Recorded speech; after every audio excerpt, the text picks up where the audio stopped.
Bonsoir François de Closet. Ça va, Nani? Vous êtes journaliste, écrivain suractif, spécialisé dans les sciences. Vous êtes l'auteur de nombreux essais, tous des best-sellers, et peut-être celui-ci aussi bientôt. Mais cette fois-ci, c'est une BD. Voici Les guerres d'Albert Einstein. Alors, on vous découvre auteur de BD, François de Closet. C'est pas banal, ça? Mais qu'est-ce que vous voulez? D'abord, j'adore les BD, depuis toujours. Et puis, en faisant la biographie d'Einstein, je suis tombé sur une histoire extraordinaire, une histoire que personne n'avait racontée. Simplement, cette histoire, une histoire de film extraordinaire, mais il m'aurait fallu 200 millions, je ne les avais pas. Tout à coup, je me suis dit, mais c'est pas possible, c'est une BD. Et j'ai vu deux grands professionnels de la BD, Corberan et Chabert, et je leur ai dit, regardez, voilà l'histoire. Une histoire romanesque qui est incroyable. C'est fait pour être une BD, bah bien que vous décidez de raconter en BD. En effet, je vous aurais souhaité d'avoir 200 millions d'euros pour réaliser le film. Peut-être que ça viendra un jour, non, c'est mieux si des producteurs nous regardent. C'est encore mieux en BD, vous avez raison. Alors, cette BD sur ce monstre sacré, on rappelle quand même que Einstein, c'est la personnalité du XXe siècle, élu par le Time. On pensait tout savoir de lui. Et ce que vous nous dites là, ouais. Eh bien, c'est que c'est faux. Alors que vous-même, vous avez écrit une biographie, 450 pages, et vous découvrez une facette méconnue du physicien. Et j'avais un peu tout lu, pour faire cette biographie, j'ai un peu tout lu ce qu'on avait écrit. Tu sais, on a écrit beaucoup sur Einstein. Et c'est en corrigeant pratiquement les épreuves que je me dis, mais cette histoire est incroyable. Quelle histoire? Les deux meilleurs amis, Einstein et le physicien, grand scientifique comme lui, Haber. Bon. Le chimiste, le physicien. Une grande amitié. Ah, une grande amitié, mais tous les opposent.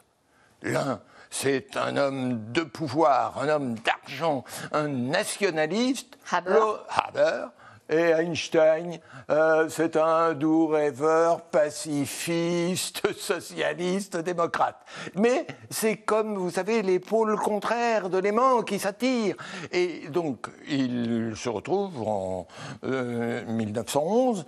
Il lie une amitié. Et donc, en 1914, éclate la guerre.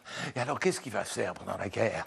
Eh bien, vous avez Einstein horrifié qui veut signer des appels pacifistes. Évidemment, personne ne veut de Berlin signer un appel pacifiste. Mais Haber se dit l'Allemagne doit gagner. Et ma science, la chimie, va donner à l'Allemagne l'arme absolue pour gagner la guerre. C'est quoi cette arme? C'est les gaz asphyxiants. Et c'est lui, mais qui va sur le terrain. Et on voit d'ailleurs dans votre BD, c'est très très bien représenté parce que c'est une des planches très très fortes où on voit ces gaz asphyxiants qui, en gros plan, asphyxient les soldats. C'est l'offensive d'Ypres, mais qui est dirigée par Haber sur le terrain.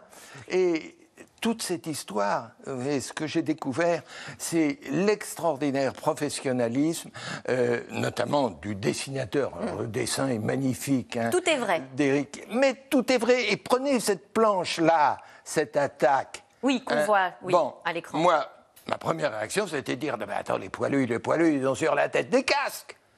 Mais Chabert, il a vérifié, il m'a dit non. En 1915, il n'y avait pas de casque, et donc il les a mis comme ça. Et il a fait toute cette BD fait avec cette même exactitude, cette même rigueur historique. Cette précision, effectivement, très impressionnante. Alors cette histoire de deux amis, deux juifs allemands, que tout oppose et que tout rapproche aussi, puisque ce sont des amis, ils ont quand même un point commun, vous avez commencé à l'aborder, c'est qu'ils vont participer tous les deux au développement et à la création d'armes de destruction massive. Mais bien sûr, parce que ce qu'il y a d'extraordinaire, c'est que quand, pendant la Première Guerre, Einstein voit Haber qui fait les gaz asphyxiants, on pensait bien qu'il est horrifié. Et pourtant, effectivement, c'est terrifiant, puisque la meilleure preuve, c'est que la femme, l'épouse de Haber, va se suicider d'horreur en voyant ce que fait son mari. Mais n'empêche, ils restent tous les deux très amis. Et si on se reporte en 1939, Seconde Guerre mondiale, lorsqu'éclate la Deuxième Guerre mondiale, au même moment, la science découvre la fission de l'atome. Le fameux E égale MC2. E égale... Non, parce que... Il n'y a pas de lien? Non. Le égale MC2, c'était en 1905. Et Einstein avait toujours dit, ah non, non, attention, l'équivalence entre la matière et l'énergie, c'est quelque chose de purement théorique. Jamais on ne pourra tirer Jamais la d'énergie, matière ne pourra créer de l'énergie. ne pourra Et lâcher finalement- d'énergie. Et c'est finalement, au moment où se déclenche la guerre qu'on découvre que, mais bien sûr, la fission, ça existe. Et la fission en chaîne est possible. Et si la fission en chaîne est possible, c'est que la bombe atomique est possible. Et il se trouve que... Et quel est le lien, excusez-moi, quel est le lien entre, du coup, cette découverte et Einstein qui va pousser au développement de la bombe atomique? Et pourquoi? Parce qu'il est pris dans un piège extraordinaire. Il se trouve aux États-Unis et en fait, bon, il a des problèmes. Les physiciens ne le reconnaissent plus. Pour les non-physiciens, c'est toujours le plus grand savant du monde. Pour les physiciens, il n'est plus dans le coup. Bon, donc ils ne savent même pas, ils le voient à peine à Princeton, c'est plus rien.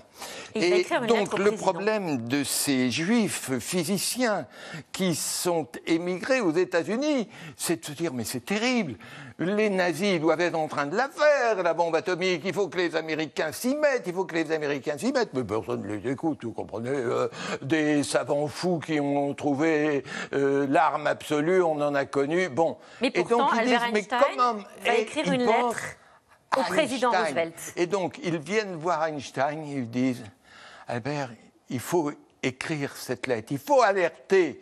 Et Einstein va écrire cette lettre terrible où il fait, vous voyez, exactement la même chose que son ami Haber venant dire « Nous, chimistes, on peut vous donner l'arme absolue qui vous fera gagner la guerre ». Là, il dit « Nous, physiciens, on peut vous donner l'arme absolue qui va vous faire gagner la guerre ». Seulement lui...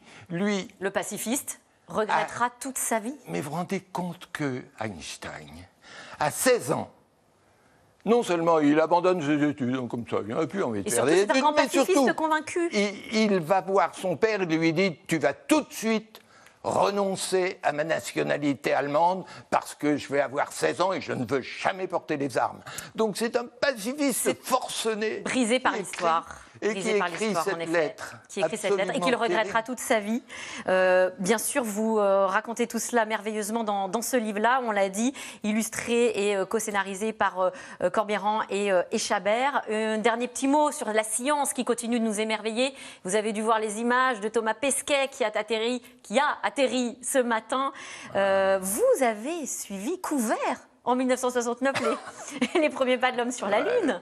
Est-ce qu'on regarde ces images à nouveau avec autant d'émotion? Vous savez, l'espace, ça nous a donné la Terre. Ça nous a permis de voir la Terre aujourd'hui, cette planète bleue magnifique. Oh, on a découvert la Terre depuis l'espace, on était dans l'admiration. Et là, Pesquet, qu'est-ce qu'il a fait? Il a photographié sans arrêt et avec une précision extraordinaire la Terre. Et ces images que montre Pesquet, qu'est-ce qu'elles disent? C'est que cette planète est malade. Et on le voit, les rivages qui sont agressés, on voit les feux, on voit la sécheresse, on voit les horreurs. Et donc, voilà, l'espace nous a révélé une planète magnifique et nous avons réussi, l'espace nous le prouve, à en faire une planète très malade. Et il faut la protéger, peut-être l'objet de votre prochaine BD, François de Closet, qui sait. Oui. Merci à vous, merci encore. Je rappelle le titre de cette bande dessinée chez Robinson, Les guerres d'Albert Einstein. Merci d'être venu sur notre plateau. Tout de suite, c'est dans l'air avec Caroline Roux. Bonne émission.